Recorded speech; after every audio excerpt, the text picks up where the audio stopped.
Ayun sir, bali ito, inano ko lang, hinati ko isang video, same day po to, explain ko po sa inyo, yung parang kabuuan po, yung overview po ng ating pagtitraining ng manok. So, training, nakita nyo naman po, no, yung ginugulat natin yung manok para hindi tatanga-tanga. Kumbaga, pag tumilaok siya o tutuka ng wala sa ano, gulatin, yung bato na mahawak nyo sa buntot, nakita nyo sa training, para po maging alerto sila dahil hindi sila pwedeng kahit na parang kumakahig-kahig sila o tumutuka-tuka, naka-alerto po sila dun sa kalaban. No, ganun po yun. Tapos yung sa gloves naman po, kaya na may gloves, para po yung manok nyo rin na catch cock, hindi po bugbog.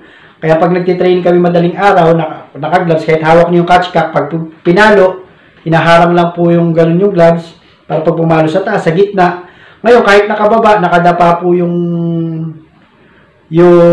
catch cock nyo, pwede nyo papalo kasi yung gloves yung papatamaan nyo.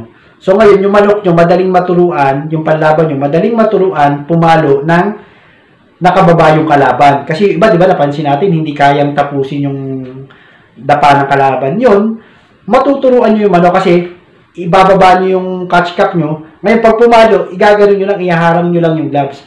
Pakiramdam ng manok nyo, napalo niya yung kalaban niya, yung catch cock, kasi may nakonektahan siya.